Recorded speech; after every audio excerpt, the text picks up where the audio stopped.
Welcome back everybody to another Take It Racing 2 video. In this video I'm showing you what I've been doing since my last video and some of the reasons why I haven't made an update video in a while. I'll also be talking about the planning I'm doing for this game, and obviously it's still my passion project, so I'm trying to take my time with it as it's a labor of love. As you can see here, I've added a point-to-point rally, and obviously we're using the car you start with, so it probably won't be very good, but I'll just show you what this looks like.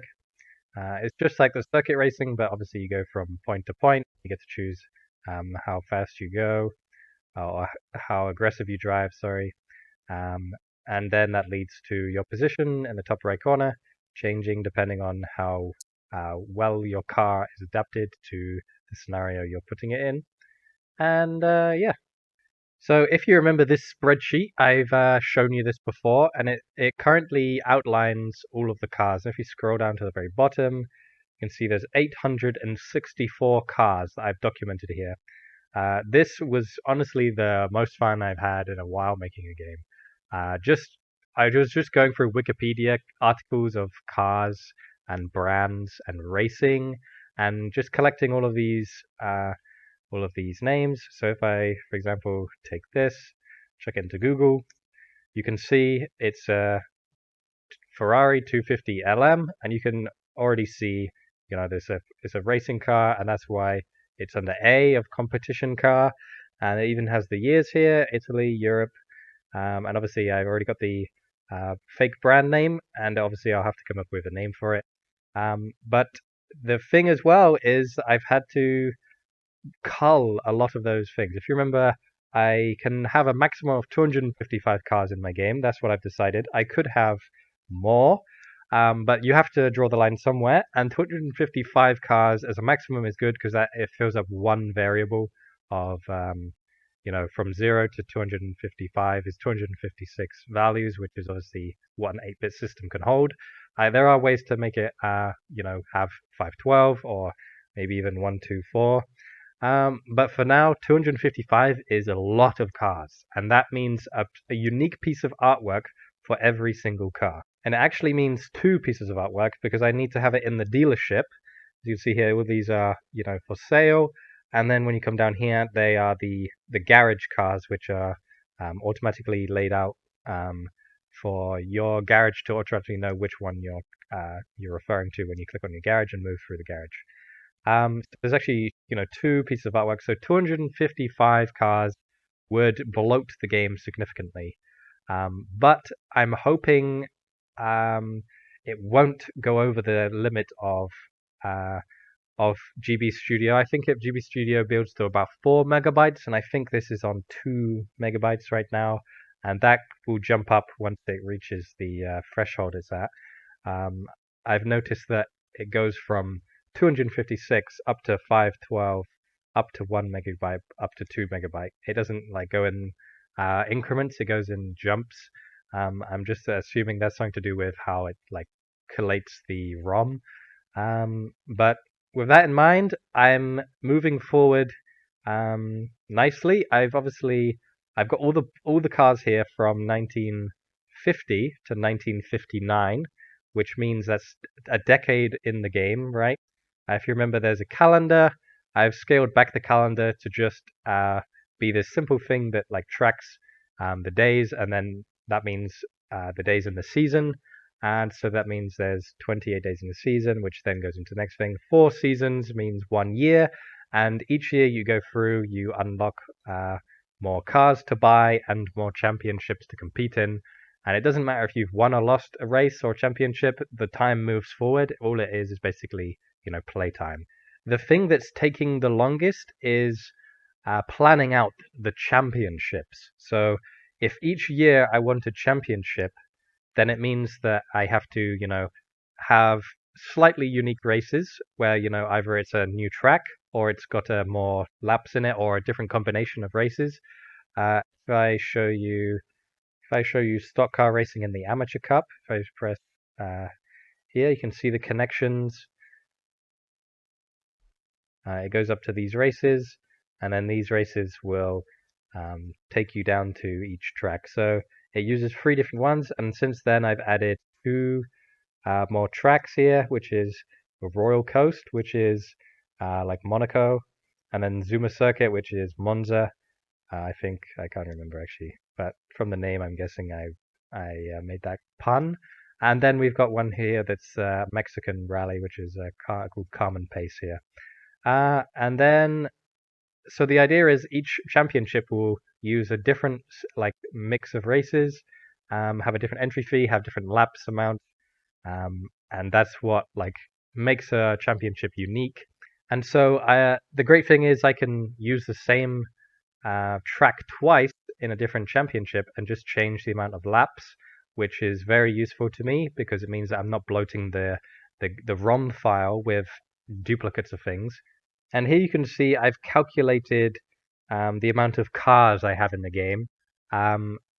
This is going back to what I was talking about with the cars of having 255 as the maximum. We have 40 years. If you remember, the game starts in 1950, and then going through that calendar, we will end up at 1989. And the idea is, by that point, you will have want to have played and hopefully got the achievement of coming first in every championship. And if not, then I may have a thing to either set you back to the start or ask you if you want to continue in 1989, and it will just get locked to 1989, and you have access to the whole game and all of the cars, all of the championships, and then obviously you'll just have fun trying to work your way up, get the most expensive cars in your garage, and to unlock all of the championships and get first place. Because obviously GB Studio can only hold one save file in this game. So maybe the idea of once you get to the end, then you just get rewarded with the fact that you made it all the way there and you didn't give up. There might be another way I could make it so that it has a way of resetting the game while keeping your money. I think that might be a good way as well. But that was kind of far in the future. But as we keep going, you can see that with 40 years, 255 cars, there's 6.5 cars a year. That means 65 cars every decade, which is awesome. And if we have 5 classes, then that's 51 cars per class in the game. And as you can see here, these are the real numbers of the cars that I've worked out so far. There's 40 S-Class cars that I have. S-Class means Formula One kind of cars, open wheel races. There's 40 cars that I've clicked as I want this in my game. Obviously, that will probably become less. It might become more because I want to have rare cars and special cars that the character Rob Trader like deals you, which are basically stolen cars that are either very expensive or very cheap. And as you can see, that means there's 1 car every year of an S-Class car. But obviously, we start with some, so the numbers will fluctuate as we go through the decades. And then for A-Class, it's 36 cars. A-Class is the competition cars, like actual race cars that aren't open wheel. B-Class is like sports cars and Grand Tourers. And then C-Class is just normal family cars, sedans, coupes. And then D-Class is compact small cars. So as you can see, there are less D-Class cars, compact cars and stuff than any other class, which means that this game is clearly like a racing game, but I also want to have those, like the Beetle and the BMW Isetta in the game. Just for fun, we can have some fun with that, I think. Especially if the game, if you run out of money, then you lose. That I currently have it so if you run out of money, then you get given a free car, which you could then sell and buy a cheaper car. But I might make it that if you run out of money, then unless you win the championship you're in, then you get like reset. But I understand that might not be the best, especially if you've been working for hours and hours in the game trying to like level up your garage. You spend too much on one car and then you get kicked out of the game. It doesn't really make sense. So yeah, D-Class cars aren't that important. They are for if you're running low on money and you want to buy a cheap car and win some races in it to get your money back up. And as you can see, there's 231 cars I have planned so far, which is a very high number. As you can see, it means 5.7 cars every year in the game, and then 57 cars every decade, and there's 46 cars per class on average, which is, you can see that's pretty reasonable. And then another thing that I've been working out and trying to balance that has kind of gotten me wanting to make this video is the time management in the game. So if we talk about how long a championship takes, um, um, we can kind of work out how long it will take for you to complete the game. Obviously, there'll be things that like slow you down. For example, buying cars, selling cars, retrying championships in order to come first, redoing stuff to gain more money. But as you can see, if we estimate that there are 40 years in the game, there's one new championship every year, and there's one championship, or there's one race per championship, and each race takes only 30 seconds, then the game will take 20 minutes to complete. But if you up those values to 3 championships a year, 5 races per championship, and the average race takes 3 minutes, then that will be 30 hours of gameplay, which is an insane amount. So obviously, on average, if we really think about it, most championships might be drag racing, which don't take that long at all, which is closer to the 30 seconds.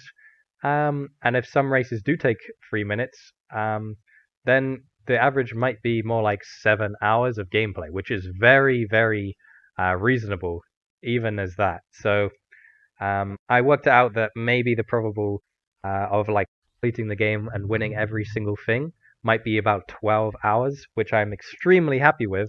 And I'm very glad I've made a game that is kind of repetitive in the sense that you can do the same thing twice. But I also understand that it might get boring. Like it might be that I would want to cut down the game in order to make it not so boring. Or I might find out that I need to think of something else to juice up a little bit. But for now, I am enjoying making this game. I'm enjoying testing the game. I haven't got much time to test it or play it because of the fact that I'm freelancing. But it's definitely still in the back of my mind. And to the guys of you that are excited for Ticket Racing 2's final completion, just know that I am thinking of you and I'm excited too. And on that though, I'll just put my patrons up on the screen. Thank you so much to you guys. You guys are amazing. If you like this video, like the video, subscribe if you haven't already. Leave a comment on what you think about this, and I'll see you in the next video.